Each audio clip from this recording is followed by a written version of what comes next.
ব্যাপার এবং আনন্দের ব্যাপার। হে তরুণ যুবকেরা, হে আমার বন্ধুরা, শুনে রেখে দিন বাবা, জেনে রেখে দেন। হে মুসলমান, লম্বা চওড়া আলোচনা নয়, খুবই সংক্ষেপে আলোচনা করব বাবা, খুবই ছোট্ট করে আলোচনা করব।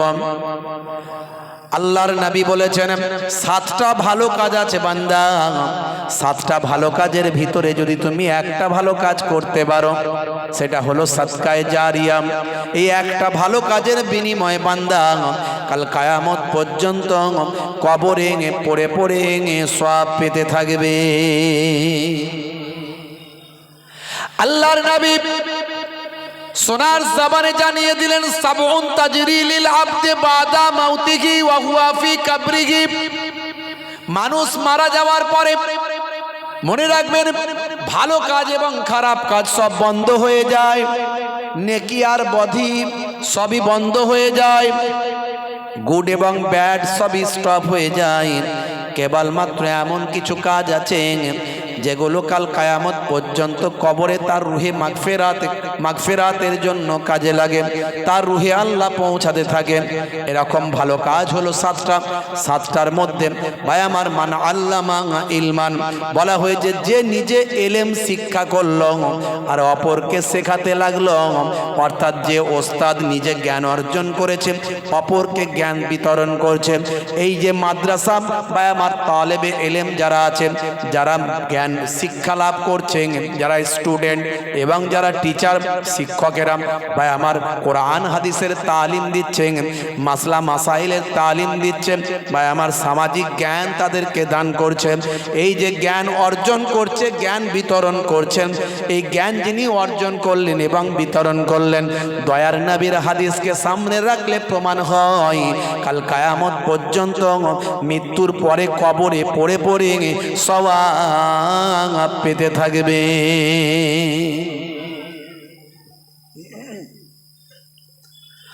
বন্ধুরা আমার, তরুণ যুবকেরা আমার, হে আমার মুরব্বিয়ানিরা, হে জওয়ান যুবকেরা, শুনে রেখে দিন বাবা।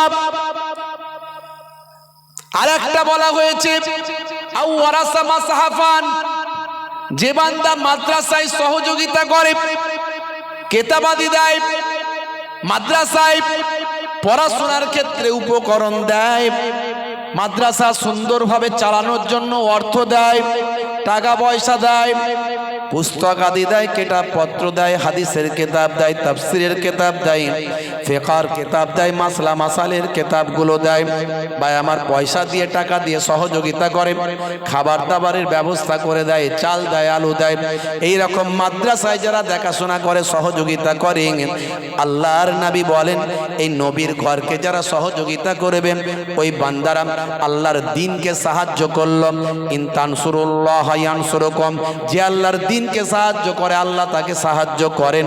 ওই বান্দা মারা যাবে মাদ্রাসায় সাহায্য করার কারণে, তার পয়সা দেওয়ার কারণে ছাত্ররা ছাত্রীরা ইলম অর্জন করল, কোরআনের জ্ঞান অর্জন করল, হাদিসের জ্ঞান অর্জন করল, তার পয়সায় খেয়ে, তার টাকা পয়সায় খাবার দাবার খেয়ে এতিম বাচ্চারা, গরিব বাচ্চারা ভাই আমার, তারা সেখান থেকে অর্থ পেয়ে সেখান থেকে বিদ্যা লাভ, জ্ঞান অর্জন করতে লাগলো।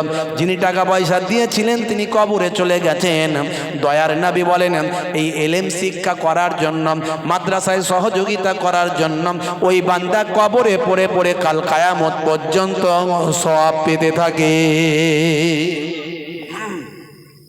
জোরে হবে না সুবহানাল্লাহ? হে জওয়ান যুবকেরা, আল্লাহর নবী বলেন 7টার মধ্যে শেষ যেটা বললেন, হে বান্দা শুনে রেখে দাও, হে উম্মত জেনে রেখে দাও, দুনিয়ার ভিতরে যদি তুমি তোমার একটা সন্তান তৈরি করতে পারো, আও তারাকা ওয়ালাদান ইয়াস্তাগফির লাহু বাদা মাউতিহি, দুনিয়ার ভিতরে যদি তুমি একটা নেক সন্তান রেখে যেতে পারো, যে নেক সন্তানটা উচ্চ শিক্ষায় শিক্ষিত হবে, মাদ্রাসায় পড়াশোনা করবে, আল্লাহর দ্বীন শিখবে, কোরআনের জ্ঞান অর্জন করবে, নবীর হাদিসের জ্ঞান অর্জন করবে, ফিকহ মাসলা মাসাইলের জ্ঞান অর্জন করবে। আপনার মেয়েটি, আপনার কন্যাটি, আপনার সন্তানটি নামাজটা ঠিকভাবে শিখতে পারবে, রোজাটা শিখতে পারবে, কোরআন তেলাওয়াত করতে পারবে, কোরআনের ব্যাখ্যা জানতে পারবে, ফিকহ মাসলা মাসাইলের জ্ঞানটা অর্জন করতে পারবে, আল্লাহ এবং রাসূলকে চিনতে পারবে, জান্নাত জাহান্নাম সম্পর্কে ধারণা তৈরি করতে পারবে। হে তরুণ যুবকেরা, দয়ার নবী বলেন আও তারাকা ওয়ালাদান ইস্তাগফির লাহু বাদা মাউতিহি, এরকম নেক সন্তান যদি পৃথিবীর জমিনে থাকে, বাপ মারা গেছে, মা মারা গেছে, ওই বাপ মা কবরে গেলেও ওই কন্যা, ওই মেয়ের জন্য, ওই কন্যার জন্য কাল কিয়ামত পর্যন্ত কবরে পড়ে পড়ে সাদকায়ে জারিয়া আর সওয়াব পৌঁছাতে থাকবে। জোরে হবে না? আলো জোরে হবে না? হে তরুণ যুবকেরা, সেই মাদ্রাসার জলসায় আমরা এসেছি, অত্যন্ত গুরুত্বপূর্ণ জায়গা, কোরআনের ইলম হাদিসের ইলমের জায়গা। হে মুসলমান, খুব সংক্ষেপ করে বলি বাপ আমার, এই জায়গায় বসা, এই জায়গায় আসা সৌভাগ্যের ব্যাপার। যার মধ্যে দ্বীন আছে, যার মধ্যে ইসলাম আছে, যার মধ্যে কোরআন আছে, সে কখনো খারাপ মানুষ হতে পারে না। পারবে বাপ? আর যদি দেখেন যে দ্বীন শিখেছে, ইসলাম শিখেছে, কোরআন শিখেছে, কিন্তু খারাপ মানুষের আচরণ তার মধ্যে পাওয়া যাচ্ছে, জানবেন সেটা ভণ্ড। সেটা কি? ভণ্ড। কারণ আল্লাহর নবী বলেছেন লা তাকাতাউ ওয়ালা তাদাবারু ওয়ালা তাবাগাজু ওয়ালা তাহাসাদু ওয়া কুনু ইবাদাল্লাহি ইখওয়ানা। তোমরা একে অপরের থেকে বিচ্ছিন্ন হইও না, একে অপরের পরনিন্দা করো না, একে অপরের প্রতি বিদ্বেষ পোষণ করো না, একে অপরের হিংসা করো না। ওয়াকুনু ইবাদাল্লাহি ইখওয়ানা, তোমরা আল্লাহর বান্দারা একে অপরের ভাই হয়ে যাও। কোরআন মাজিদের মধ্যে আল্লাহ বলেছেন ইন্নামাল মুমিনুনা ইখওয়াত, মুমিনরা হলো একে অপরের ভাই। ফাআসলিহু বাইনা আখাওয়াইকুম, তোমরা নিজেদের মধ্যে ইসলাহ করে নাও। মনে রাখবেন, যে ইসলাহ করতে চায় না, যে মিল করতে চায় না, যে দ্বন্দ্ব করতে চায়, সে কখনো মুমিন হতে পারে না।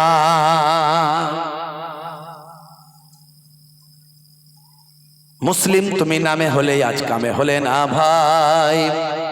মুসলিম দেখো অপরাধে লিপ্ত কেন হয়। মুসলিম তুমি কোরআন হাদিস পড়তে জানো না। মুসলিম তুমি মসজিদেতে নামাজে আলে না। মুসলিম তুমি নামে হলে আজ মুসলিম তুমি নামে মুসলিম এলে নাইর পথে সমাজ বদলাবে রে, সমাজে বদলাবে। মুসলিম তুমি নামে হলে আজ কামে হলে না ভাই। মুসলিম দেখো অপরাধে লিপ্ত কেন হয়। বমে বারুদে নেশার থালায় হবে না কারো সাথী, বমে বারুদে নেশার থালায় হবে না কারো সাথী। সালাউদ্দিন আর তাগুলের তুমি যে উত্তরসূরি। ব্যঙ্গ কার্টুনে ব্যঙ্গ সিনেমায় নবীর সম্মান কমে না। ব্যঙ্গ কার্টুনে ব্যঙ্গ সিনেমায় নবীর সম্মান কমে না। গুগল সার্চে সেরা মনীষী খুঁজে দেখো না। আমার নবী কি আখলাক দেখিয়েছেন। যারা মাদ্রাসায় পড়ে আলেম হয়েছে তাদের থেকে কেউ ভালো জানে? জোরেবান কেউ ভালো জানে? আপনি ভালো জানবেন নবীর আখলাক চরিত্র, না মাদ্রাসায় যিনি পড়েছেন তিনি ভালো জানবেন? কে বলেন একটু, যিনি মাদ্রাসায় পড়েছেন। আচ্ছা, আমি পড়ে নিয়ে যদি সেই নবিয়ানা আখলাক না দেখাতে পারি, তাহলে আমার থেকে দুর্ভাগ্য আর কেউ হতে পারে? জোরে বলেন, আমার থেকে দুর্ভাগ্য মানে কপাল পোড়া আর কারো হতে পারে? যে মাদ্রাসায় পড়ে দিনের এলেম শিখে, কোরআন হাদিস শিখে, রাসূলের তরিকা শেখার পরেও তারপর আমরা কি করছি? আমরা গীবত, চগলখড়ি, পরনিন্দা, স্টেজে বসে বসে এর বিরোধিতা ওর বিরোধিতা করছি না করিনি? এ আছে না নাই? জোরে বলেন। যারা করে এদের থেকে দূরে থাকতে হবে। কি পারবেন তো নাকি? যারা করে এদের থেকে দূরে থাকতে হবে। দাদা হুজুর দাদা হুজুর দাদা হুজুর করছি, কিন্তু দাদা হুজুরের আদর্শ আমার মধ্যে নাই। দাদা হুজুরকে আমি ভালোবাসিনি, আমি মুখে দাদা হুজুর বলি, কাজে দাদা হুজুর নয়। আছে না নাই? ভাইরা আমার, আমার নবী নবী নবী নবী করছি, নবীর আদর্শ নাই। আমার কথা শুনলে লোকে দুঃখ পায়, আমার কথা বাঁকা বাঁকা কথা, আমার কথা বাঁকা বাঁকা কথা। আমি এমন কথা বলি মানুষকে ঠেস দিয়ে বোঝা যায় যে কাকে কি বলছে। না না না, ওসব বলে লাভ নাই। বাবা মার কাউকে দুঃখ দিয়ে কষ্ট দিয়ে কোনোদিন জান্নাত পাওয়া যায় না। কাউকে দুঃখ দিয়ে কষ্ট দিয়ে কাউকে দুঃখ দিয়ে কখনো জান্নাত পাওয়া যায় না। আর কত লাপালাপি করে কি লাভ? দেওয়ালে তো পিঠ ঠেকে গেছে, দেওয়ালে পিঠ ঠেকে গেছে। মুসলমান, এই কিছুদিন আগে আপনারা দেখেছেন এই আপনার পশ্চিমবঙ্গে একজন অভিনেতা, সে এখন নায়ক থেকে এখন রাজনীতিবিদ হয়ে গেছে। কি বলেছে শুনেছেন তো নাকি? কি নাম তার বলেন তো? এই এত ইন্টারনেটে আলোচনা চলছে, দেখছেন না? এত মিডিয়ায় আলোচনা চলছে। কি নাম? মিডিয়া খুললি তো দেখতে পাচ্ছি। তার নাম হচ্ছে মিঠুন চক্রবর্তী। দেখেছেন তো কি বলেছে জানেন? আসল খবর তো সবাই বলছেই না, জানি না। মুর্শিদাবাদের দিকে একজন বিধায়ক আছে হুমায়ুন সাহেব, সেই হুমায়ুন সাহেব তার বক্তব্যটাও শুনেছি আমি। আর এই নায়ক কি নাম জানো, আর একটা কি নামে ডাকে, ফাটাকেষ্ট, হ্যাঁ ফাটাকেষ্ট কি বলেছে সেটাও শুনেছি, বুঝতে পারছেন তো? এখন মুর্শিদাবাদের ওই হুমায়ুন সাহেব যেটা বলেছে, তিনি বলছেন আমরা রাজনীতির কথা বলেছি, যে মুর্শিদাবাদে এসে বড় বড় কথা বলছো আমার দলের বিরুদ্ধে। আমার দলের পার্সেন্টেজ 70% আর তোমার দলের পার্সেন্টেজ 30%। বড় বড় বেশি কথা বলো না, তোমাদেরকে ভাগীরথীতে ফেলে দেওয়ার ক্ষমতা আছে। এই কথাটা বলেছিল, কেউ জানে না, আমরা তো জানতামই না, কোনো খবরই হয়নি, সব নিউজই হয়নি তেমন। সেটাকে স্বরাষ্ট্রমন্ত্রীকে পাশে বসিয়ে ওই ফাটাকেষ্ট সাহেব উনি বলছেন, কি বলছেন, যে মুর্শিদাবাদের নাকি কে বলেছে আমরা 70 ওরা 30, বলছে কুছ ভি হোগা, কুছ ভি হোগা, মানে ভোটের আগে বলছে কুছ ভি হোগা, মানে এমন ইঙ্গিত দিচ্ছে, তার ইঙ্গিতের মধ্যে দেখা যাচ্ছে ইন্ধন পাওয়া যাচ্ছে। এই তো চলছে। উল্টে বলে দিল সেই গরুর রচনার মতো, কুমিরের রচনার মতো, বলছে বলেছে নাকি যে আমরা মুসলমানরা 70 ওরা নাকি 30। আমার অমুসলিম ভাইদেরকে আমরা ওরা বলি না, সবাই আমরা বাংলা ভাষী বাঙালি মানুষ, আমরা হিন্দু মুসলমান ওরা টোরা নয়, সব আমরা। এটাই তো রামকৃষ্ণের দেশ, বিবেকানন্দের দেশ, ফুরফুরার পীর আবু বকর সিদ্দিকের দেশ, এটা নজরুলের দেশ, রবীন্দ্রনাথের দেশ। হিন্দু আর মুসলিম ওরা দুই সহোদর ভাই, এক বৃন্তে দুটি কুসুম, এক ভারতে ঠাই। কারো ঘরে যদি আগুন লাগে তার ধোঁয়াটা পাশের বাড়িতে যায়। অথচ কোথায় রাজনীতির কথা বলেছে মুর্শিদাবাদের বিধায়ক, আর এখানে সে ধর্মের জায়গায় নিয়ে এসে 70-30 করে দিয়ে বলছে কুছ ভি করেঙ্গে, সব তৈরি হও বলছে। তার মানে কি? তার মানে মারপিট করো। আচ্ছা ভাই, আমি একটা কথা বলি, মিঠুন সাহেব, ফাটাকেষ্ট সাহেব, তো আপনার ছেলেটাকে আপনি কারিকর্তা বানান না। আপনার ছেলেটাকে তো কারিকর্তা বানাচ্ছেন না, সে তো বিরাট বড় নায়ক টায়ক হয়ে পড়াশোনা করে, বিদেশে থেকে পড়াশোনা করে কি সব করেছিল, তাকে নাকি আবার কি হয়েছিল, আপনি আবার সেটাকে বাঁচানোর জন্য আরো ঠেলে পুরে লেগেছেন। আর আপনার কথা শুনে ভারতবর্ষের স্বরাষ্ট্রমন্ত্রী, যার হাতে আইন, তিনি মুচকে মুচকে হাসছেন। দেখলাম তো ভিডিও, আমাকে দেখাচ্ছে লোকে, দেখুন কি অবস্থা। তাহলে আপনি কোথাকারের কি খবর সেটাকে নিয়ে এসে গরুর রচনা কুমিরের রচনায় নিয়ে এসে ধর্মের অ্যাঙ্গেলে নিয়ে চলে এলেন, রাজনীতির অ্যাঙ্গেল থেকে ধর্মের অ্যাঙ্গেলে নিয়ে গেলেন, নিয়ে গিয়ে বলছেন কুছ ভি করেঙ্গে তুম হামারা এক ফল তোড়োগে। বলতে বলতে হিন্দু মুসলমান বলে দিল, দিয়ে বলছে কি বলুন শুনুন, হিন্দু মুসলমান বলে দিল, দিয়ে বলছে তুম হামারা এক ফল তোড়োগে হাম তোমারা 4 ফল তোড়েঙ্গে। তার মানে কি বলতে চাইলো? লড়াইয়ের জায়গায় নিয়ে গেল। এই যে সাম্প্রদায়িক কথাবার্তা এরা বলছে, আচ্ছা বলুন এরা বলছে কি যে ফুরফুরা সিলসিলা তবলিগ দেওবন্দি বেরেলি আহলে হাদিস লামাজহাবি, ভাই বসিরহাটের দিকে 2-3 খানা দল আছে, সেই সব দলের কথা আলাদা আলাদা বলছে নাকি যে এদের বিরুদ্ধে এদের ফল করে নেবো বলছে? এরা বলছে এরা প্রথমে মুসলিম হিন্দু লাগিয়ে দিয়ে তারপর এগুলো বলছে। কিন্তু মনে রাখবেন আমরা কারো ফল টল তোরাতরির ব্যাপারে নাই ভাই, আমরা হিন্দু মুসলিম সবাই মিলেমিশে থাকার পক্ষে। এই দেশ गंगा जितना आपका है उतना ही हमारा है, रविंद्रनाथ ठाकुर जितना आपका है उतना ही हमारा है, नजरुल इस्लाम जितना हमारा है उतना ही आपका है, माफ कीजिए ये हिंदुस्तान जितना आपका है उतना ही हमारा है। इस्लाम शांतिर कथा बोलेছে। এই বাংলা এই ভারতবর্ষকে স্বাধীন করার জন্য হিন্দু মুসলিম সবাই একত্রিতভাবে জীবন দিয়েছি, আর আজকে ভাই আমার তারা বিভাজনের কথা বলছে। আর আমাদের মতো কিছু মৌলবী মৌলানা তারা লাপাচ্ছে, তারা ভবিষ্যতে পেছন দিকটা তাকাচ্ছে না।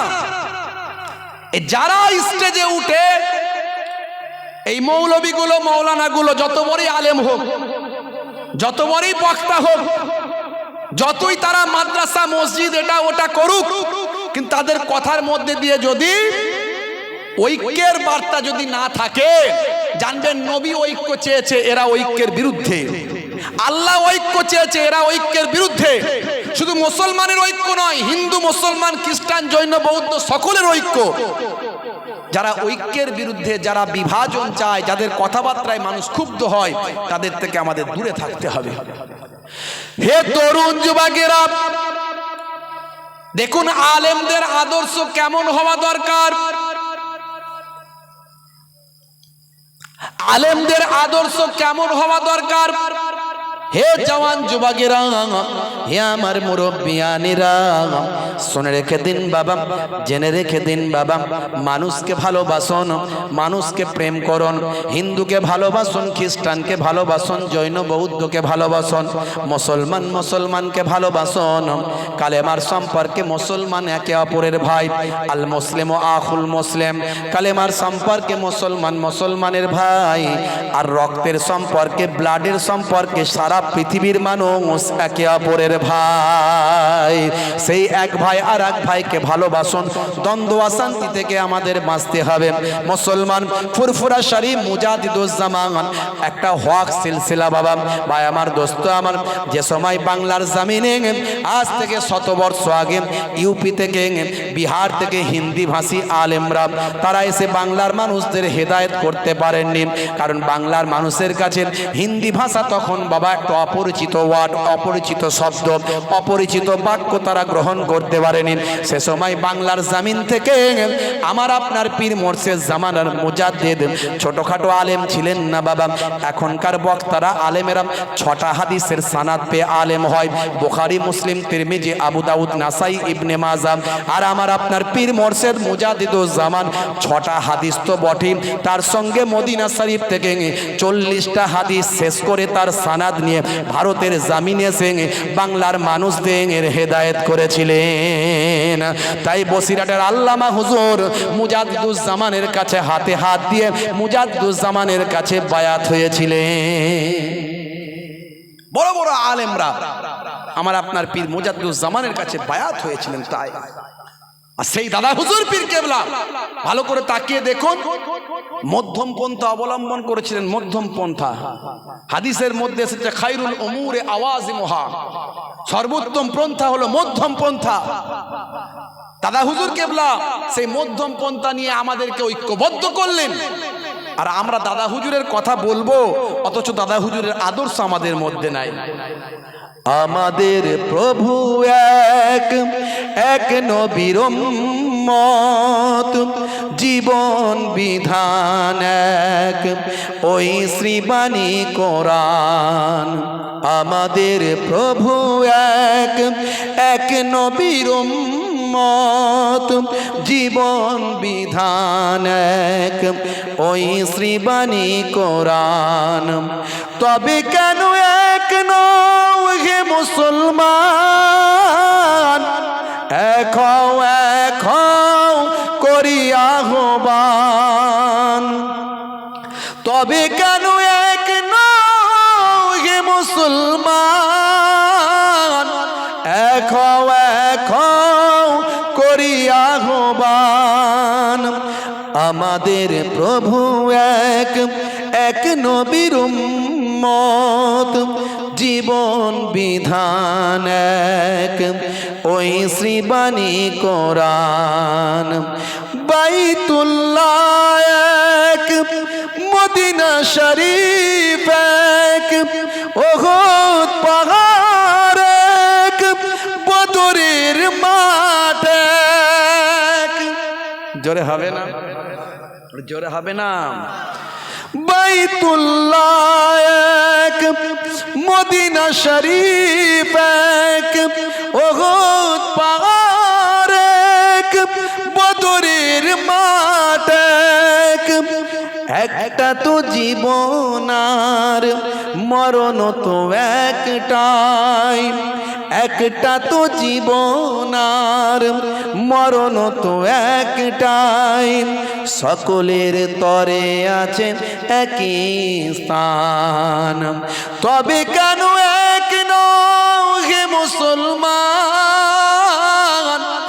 এক হও এক হও করি আহ্বান। তবে কেন এক নও হে মুসলমান, এক হও এক হও করি আহ্বান। আমাদের প্রভু এক, এক নবীর উম্মত, জীবন বিধান এক, ওই শ্রীবাণী কোরআন। আমাদের প্রভু এক, এক নবীর উম্মত, জীবন বিধান এক, ওই শ্রীবাণী কোরআন। আল্লাহুম্মা সাল্লি আলা জোরে সোরে ওয়া আলা আলি।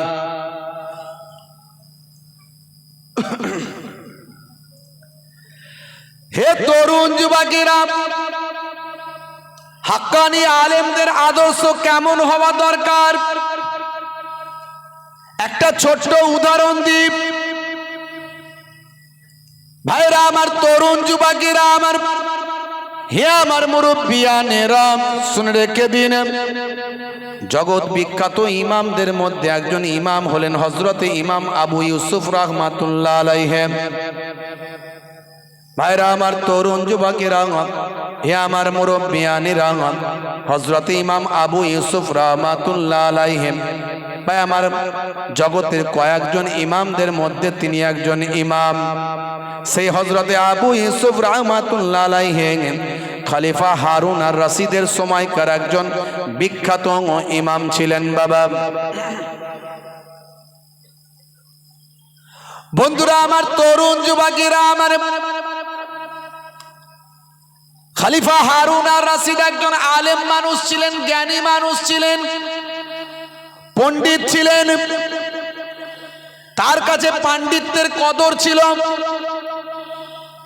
কিতাবের মধ্যে দেখতে পাওয়া যায়, ওয়াল্লাযিনা উতুল ইলমা দারাজাত, তোমাদের মধ্যে প্রকৃত আহলে ইলমরা হলো উচ্চ সম্মানের অধিকারী।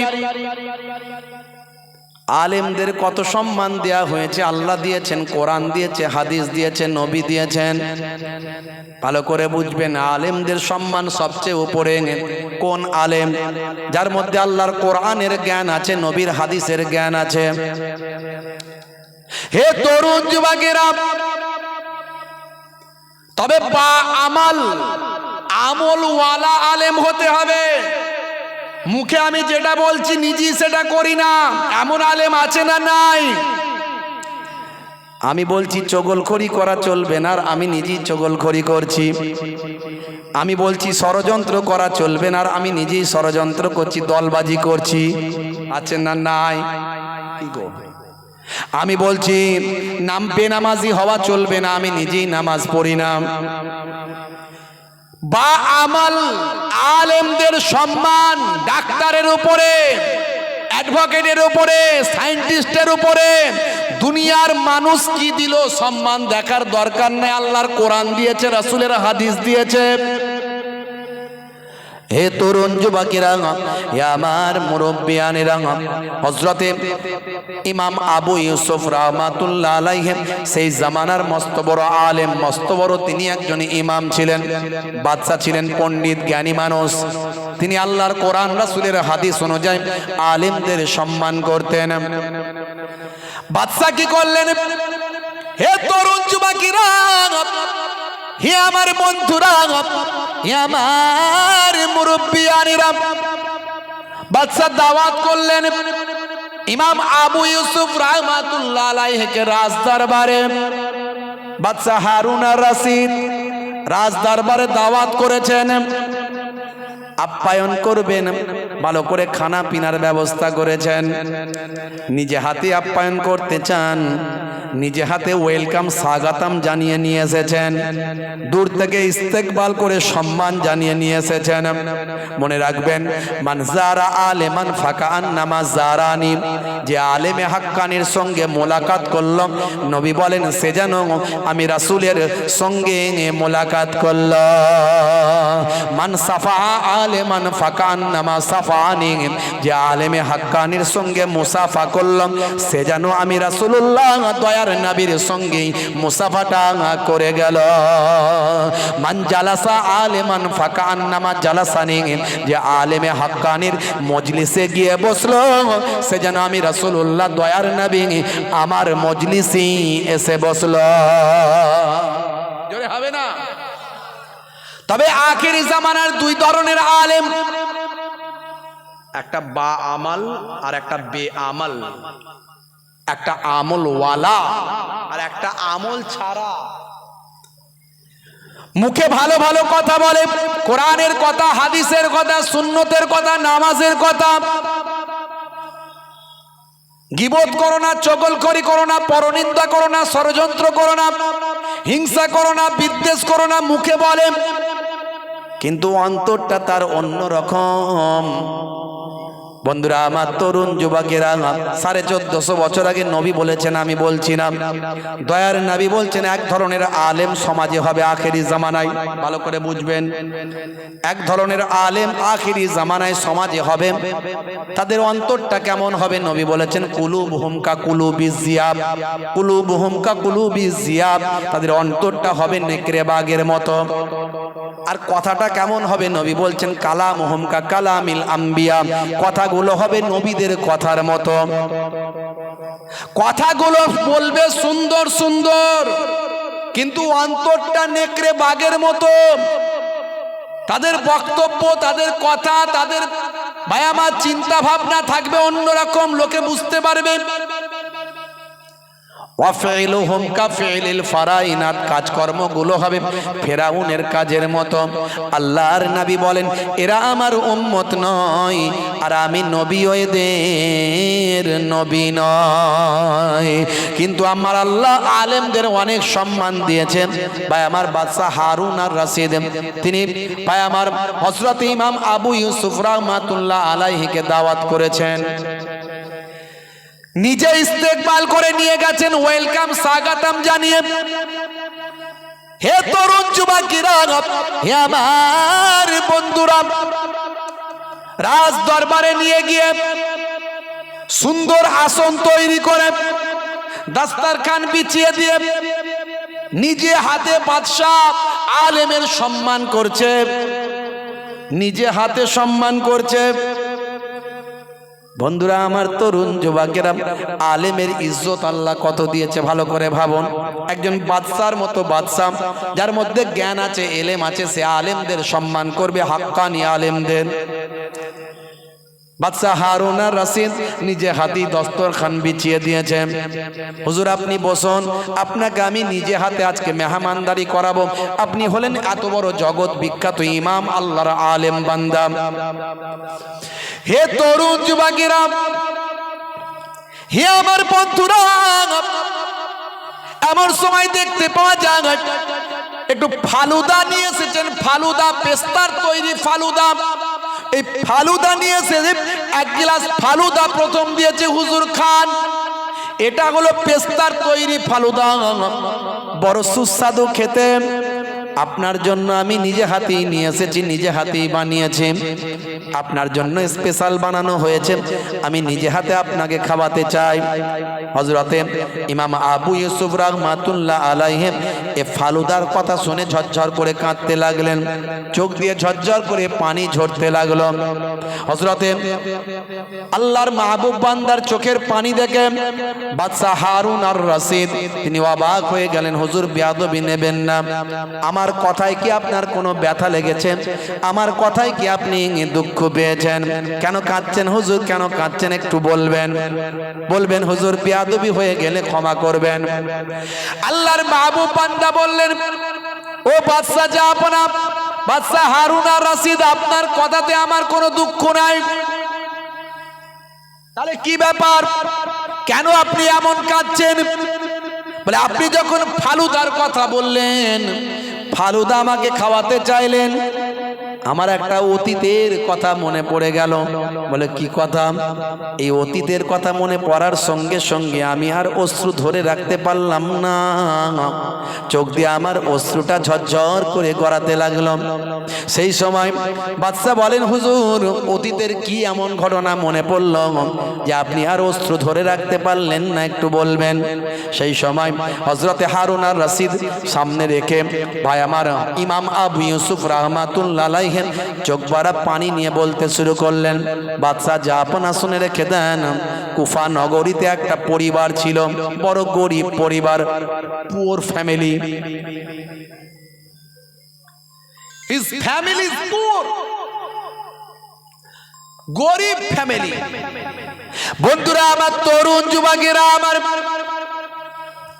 হে আমার মুরব্বিয়ানিরা, ইমাম সাহেব বলতে শুরু করলেন, এই গরিব ফ্যামিলির অনাহারে অর্ধাহারে দিন কাটতো। একবেলা খাওয়া দাওয়া হতো, একবেলা হতো না। এরকম গরিব ফ্যামিলি আছে না নাই? এখনো আছে না নাই? বন্ধুরা আমার, তরুণ যুবকেরা আমার, মুরব্বিয়ানেরা, শুনে রেখে দিন বাবা, জেনে রেখে দিন, সেই পরিবারের যদি কোনো সন্তান থাকে, বাপ মনে মনে চিন্তা করে আমাদের অনাহারে অর্ধাহারে দিন কাটছে বটে, সন্তান যদি একটু বড় হয় তাকে আমি অন্তত কোনো কাজে টাকা পয়সা ইনকামের ধান্দায় লাগাবো, তার টাকা পয়সা কিছু হলে আমাদের সংসারের উপকার হবে। ভাবনা হয় কি হয় না? বলেন হয় কি হয় না? এই ভাবনা আসে না? আসে না? ছোট্ট ফ্যামিলিটার একটা সন্তান ছিল, সন্তানটার নাম হলো ইয়াকুব। হে তরুণ যুবকেরা, হে আমার বন্ধুরা, শুনে রেখে দিন বাবা, জেনে রেখে দেন, এই ইয়াকুব ছোট্ট বাবা, ছোট্ট বাচ্চা ছেলে, একদম ছোট্ট বাচ্চা ছেলে, একটুখানি বাচ্চা। বাবা মনে মনে চিন্তা করছে, আমার সন্তান যদি বড় হয়, ওই সন্তানটাকে কাজে পাঠাবো, তার থেকে কিছু অর্থ যদি পাই, অন্তত কিছু সংসারে উপকার লাগবে। এরকম ফ্যামিলি আছে আমাদের সমাজে এখনো অনেক।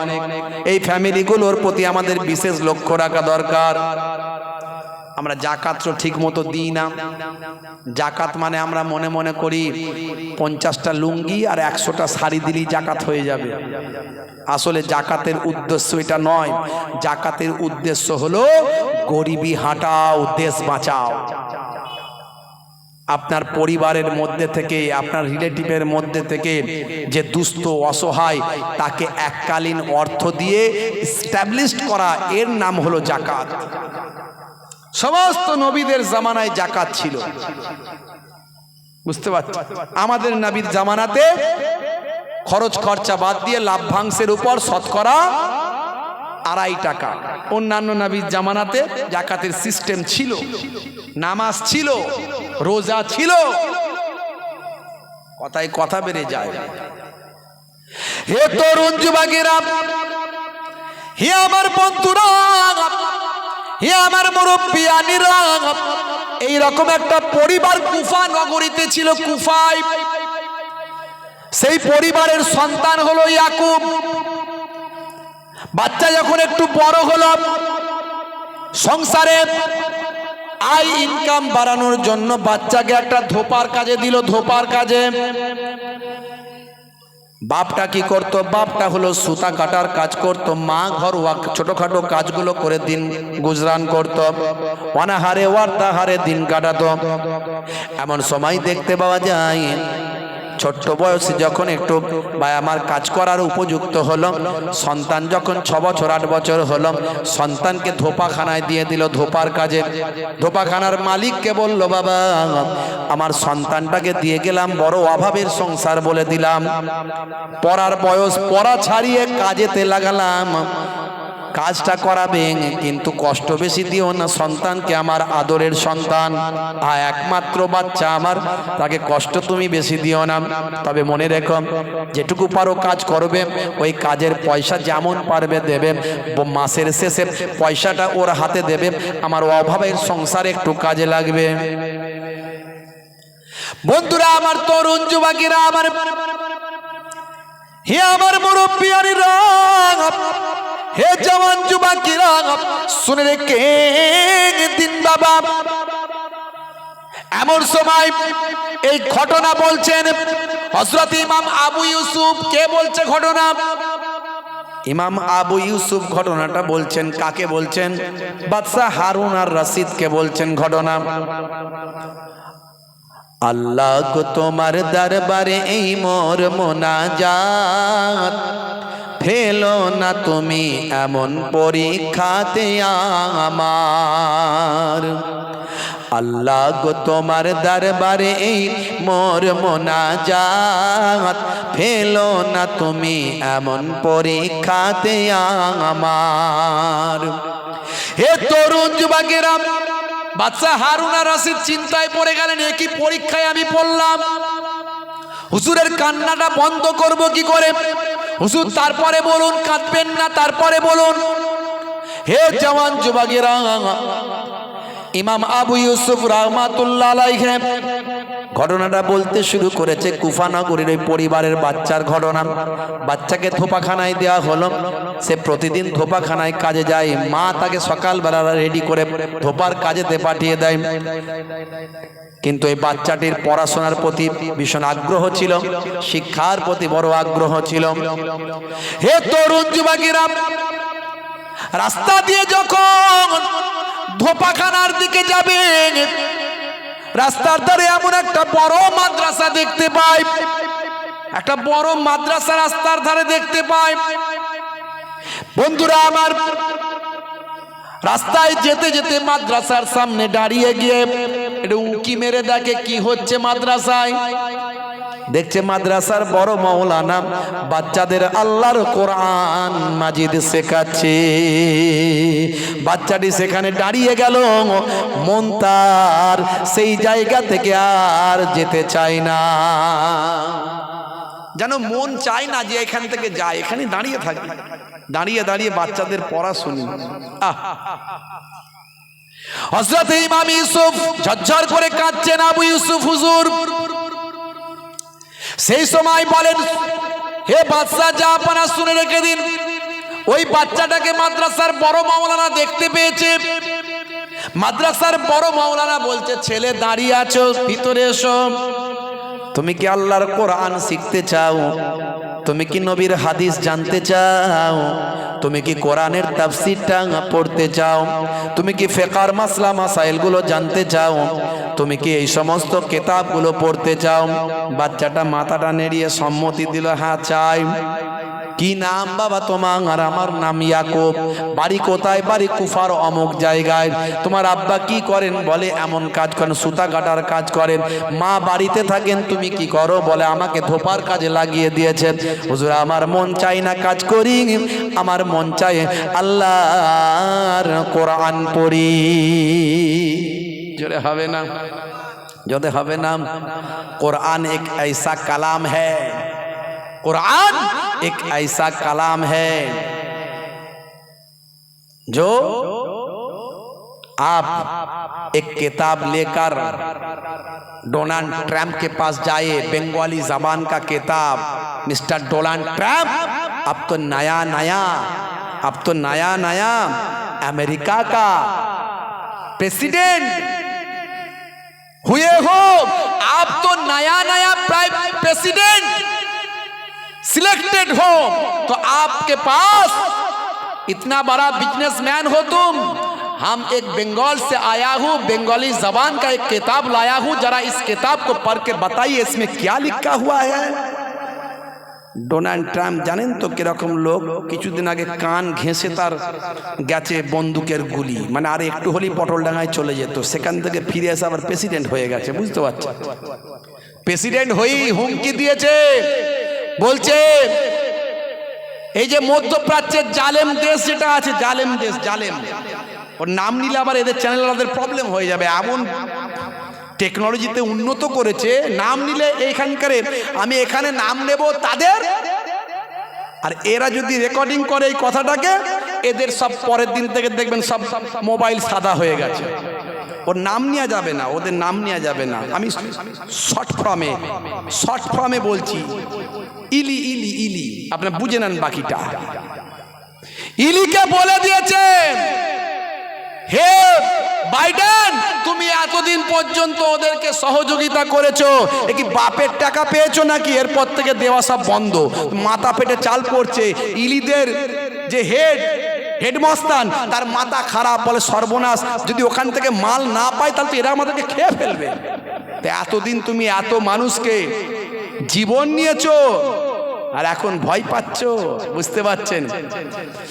कुरान मजीद के ऐसा कलाम है, सुन लीजिए कुरान का इतना अहमियत। हे तरुण युवकेरा, बंगाल से किताब लाकर डोनाल्ड ट्रम्प के पास जाइए और उससे पूछिए कि मैं एक बंगाल से आया हूँ, एक किताब लाया हूँ, इस किताब को पढ़ के बताइए इसमें क्या लिखा हुआ है।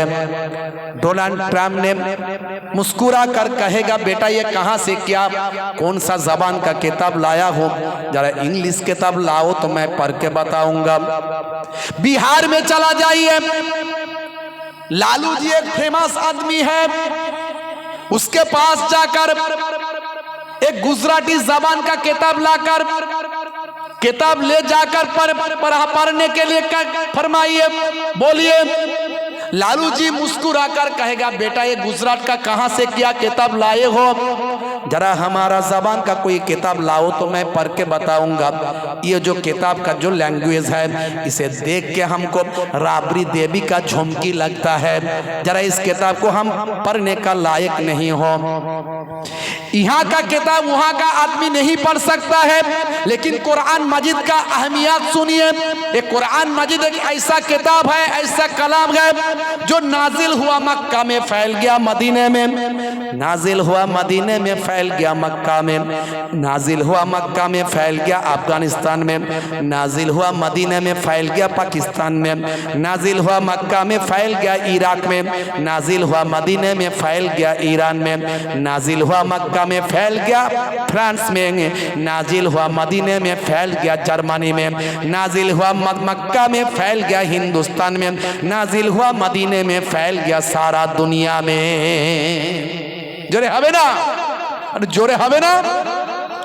যদি আগুন লেগে ধ্বংস হয়ে যায়, ধ্বংস হয়ে যায় পৃথিবীর সব বইয়ের দোকান,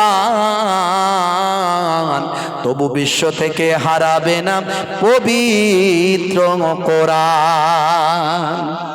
করবে কেমন করে কোরআন ধ্বংস আগুনের তেজ, করবে কেমন করে কোরআন ধ্বংস আগুনের তেজ, আছে বিশ্বে ভরা অগণিত কোরআনে হাফেজ। তারা ছাপি আসমানি গ্রন্থ, তারা ছাপি আসমানি গ্রন্থ, বাঁচাবে ইসলামের সম্মান, তবু বিশ্ব থেকে হারাবে না পবিত্র কোরআন। জোরে হবে না? আরে জোরে সুবহানাল্লাহ হবে না? হে তরুণ যুবকেরা, হে আমার বন্ধুরা, বাচ্চাটি তারপর থেকে মাদ্রাসার বড় মাওলানার কাছে দাঁড়িয়ে যায়। মাদ্রাসার বড় মাওলানা সাহেব বলেন, হে বাচ্চা শুনে রেখে দাও, তোমার কথা তো সবই শুনলাম, তুমি আল্লাহর কোরআন মাজিদটা পড়তে চাও, জানতে চাও, ব্যাখ্যা তাফসীর পড়তে চাও, আলেম হতে চাও। বাবা, আসলে তুমি পেস্তার তৈরি ফালুদা খেতে চাও, তুমি সাধারণ খাবার খেতে চাও না, পেস্তার তৈরি স্পেশাল ফালুদা খেতে চাও। যাও বাবা, আজ থেকে যখন তুমি কাজে যাবে, কাজে যাওয়ার সময় তুমি মাদ্রাসায় এসে আল্লাহর কালামটা শিখতে থাকবে, আমি তোমাকে তাফসীর শেখাবো, ইলমে দ্বীন শেখাবো। আর যদি কোনোদিন তোমার পিতা যদি সমস্যা হয়ে যায় আমার কাছে আসবে, আমি যা বলার তাকে বুঝিয়ে বলে দেব।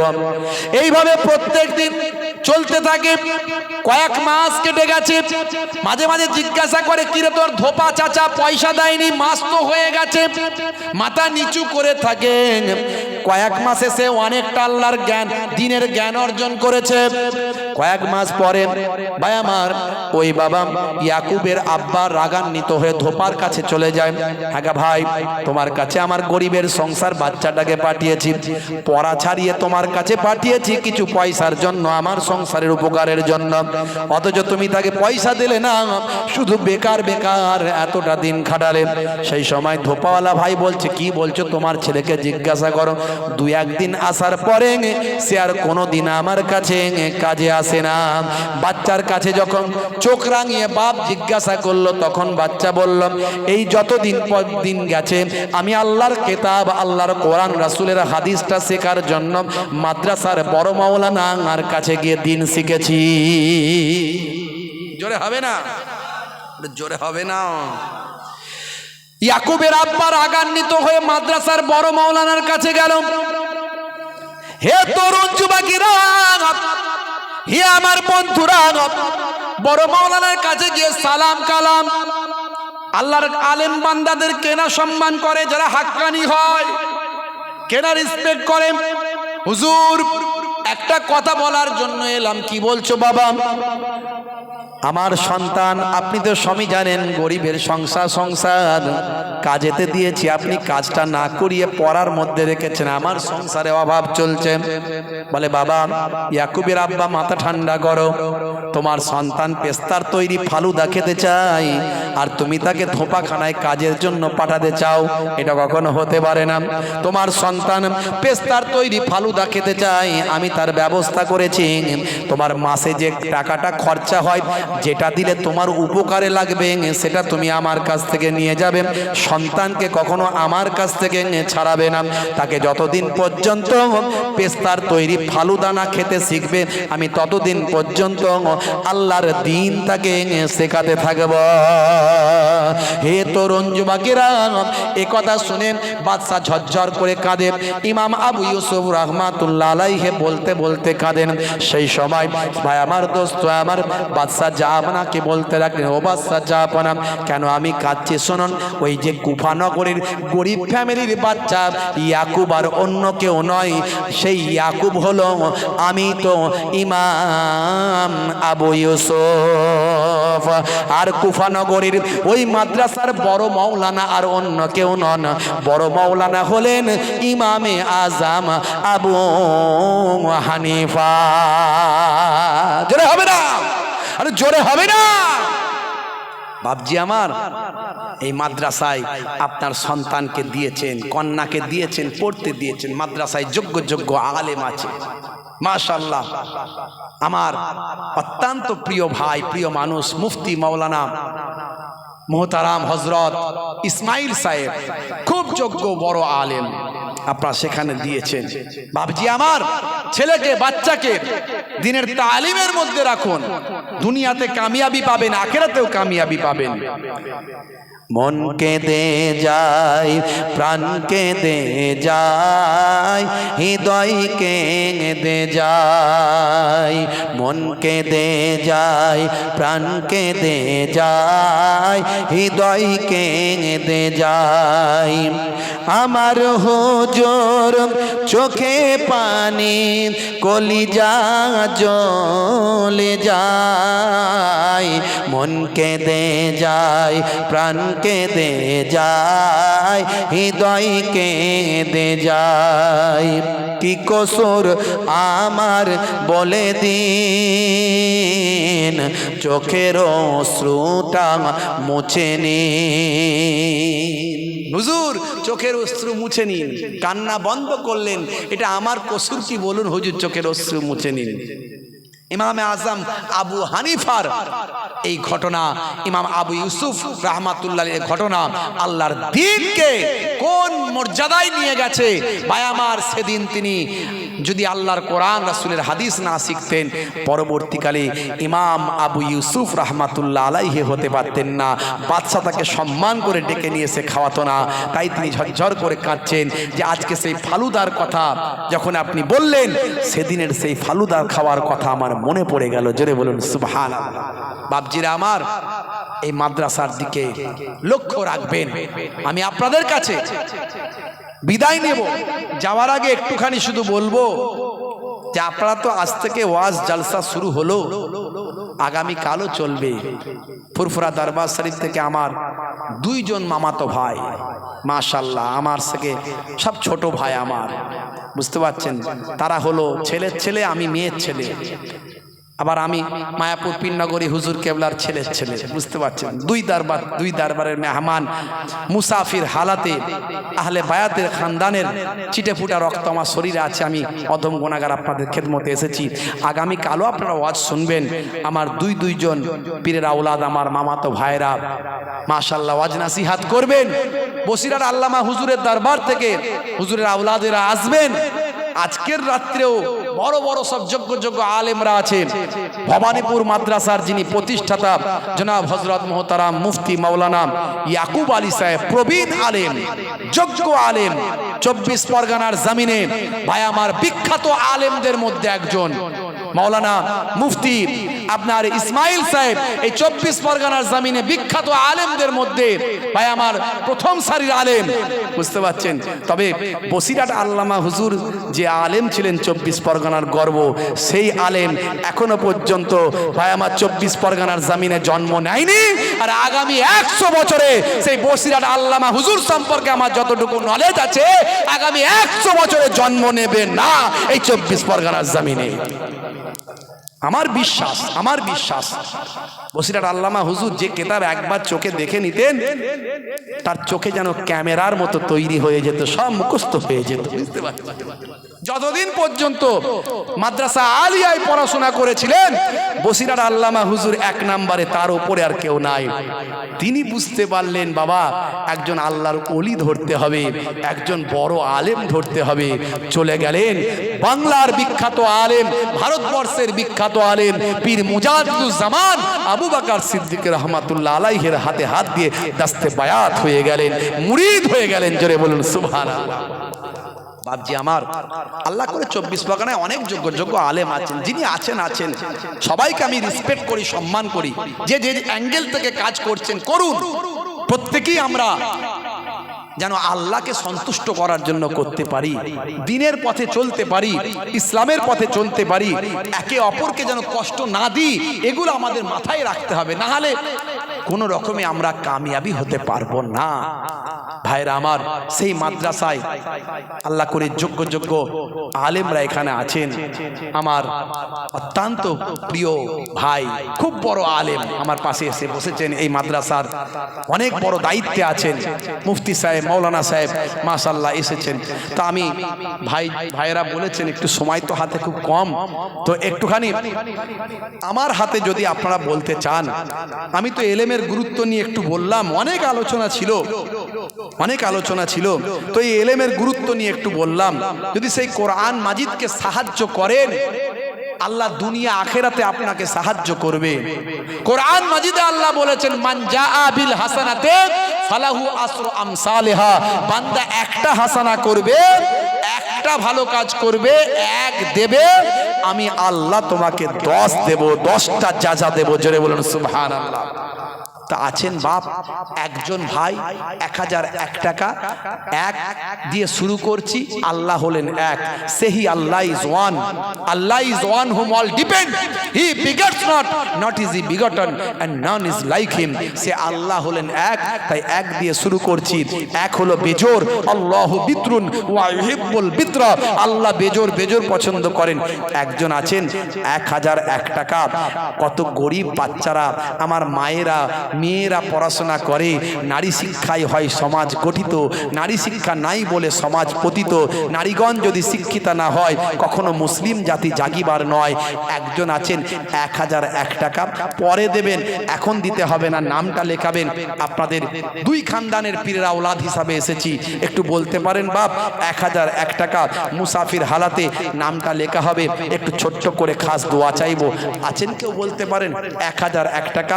কারবারি ভাই, ব্যবসায়ী ভাই, আজকের এই বড় মুতাবাররাক পবিত্র জায়গাতে এসেছেন, একটুখানি যা, হ্যাঁ বাবা, ছোট হুজুরের নাতি পিননগরী হুজুরের পোতার হাতে মুসাফির হালাতে উনি আছেন, একটুখানি বলি 1001 টাকা একজন বলতে পারেন, নামটা লেখাবেন আল্লাহর কোরআনকে সাহায্য করার জন্য। বন্ধুরা আমার, হাদিসে কুদসির মধ্যে এসেছে, একের বদলে 10, একের বদলে 700, একের বদলে বেহিসাব মালে মালামাল আল্লাহ করে দেবেন। আমার আল্লাহ চাইলে ক্যান্সার দিতে পারে, স্ট্রোক দিতে পারে, হার্ট অ্যাটাক দিতে পারে, প্যারালাইজ দিতে পারে। একজন আছেন 1001 টাকা, আমার বাপজি ওখানে হাত তুলেছেন। আমার সময় তো খুব কম, অনেক দূর যেতে হবে, ভাইরা একটু বলেছেন বলে বারকাতান আমি একটু শরিক করিয়ে নিচ্ছি। কি নামটা বলেন? একটু চিল্লা, একজন ইয়ং ভাই বলেন তো, যুবক ভাই, ওনার নামটা বলেন। যুবক কি ইসলাম? জনাব মোহতারাম রফিকুল ইসলাম সাহেব। কোথায় বাড়িটা? গোবিলায় বাড়ি। জনাব মোহতারাম রফিকুল ইসলাম সাহেব, জোরে বলুন মারহাবা, বলুন না মারহাবা। নারে তাকবীর, নারে তাকবীর, দোয়া আল্লাহুম্মা আমিন। আমার আল্লাহ, আমার মাবুদ, আমার স্রষ্টা, আমার প্রভু, দানকে কবুল করে নিন। দো জানে দিন, হায়াত কিসমত দারাজ করে দিন, শরীরকে সুস্থ রেখে দিন, কাজে কারবারে উন্নতি দিন। একের বদলে 10, আপনার কোরআনের ওয়াদা, কোরআনের ওয়াদা কখনো মিথ্যা হয় না। হাদিসে কুদসিতে বলেছেন, একের বদলে 10, 100, 700 বেহিসাব মালে মালামাল। মাবুদ আল্লাহ কোরআনের মাহফিলে, হাদিসের মাহফিলে, মাদ্রাসায়, এলেমের কারখানায়, আমার মায়েদের বোনেদের এলেমের কারখানায়, জান্নাতের বাগানে বসে বসে আমার এক বাপ যে 1001 টাকা দান করলো, দানকে কবুল করে নি, দো জানে দিন নিয়তকে কবুল করে নি। কার পকেটে কত, কার এটিএমে কত, কার ব্যাংকে কত, কার আলমারিতে কত, তুমি জানো, আমি জানি না। তুমি চাইলে ভেলোর পাঠাতে পারো, ক্যান্সার দিতে পারো, টিউমার প্যারালাইজড বানাতে পারো, চেন্নাই ম্যাড্রাস পাঠাতে পারো, লক্ষ লক্ষ টাকা খরচ করাতে পারো। আবার আল্লাহর কোরআনকে সাহায্য করার জন্য, দিনকে সাহায্য করার জন্য তুমি প্ল্যানটাক জিনটাকে সামান্য কোয়াক ডাক্তারি সুস্থ রাখতে পারো। মালে মালামাল করে দাও। যারা দান করব কি করব না চিন্তা করছে, ওয়াদা করব কি করব না চিন্তা করছে, তাদের ওয়াদা করার তৌফিক দাও। এত মালে মালামাল করে দাও, জীবনে জিন্দেগিতে একবার না একবার দিদারে কাবা, দিদারে মদিনার মেহমান বানিয়ে দাও। আমিন।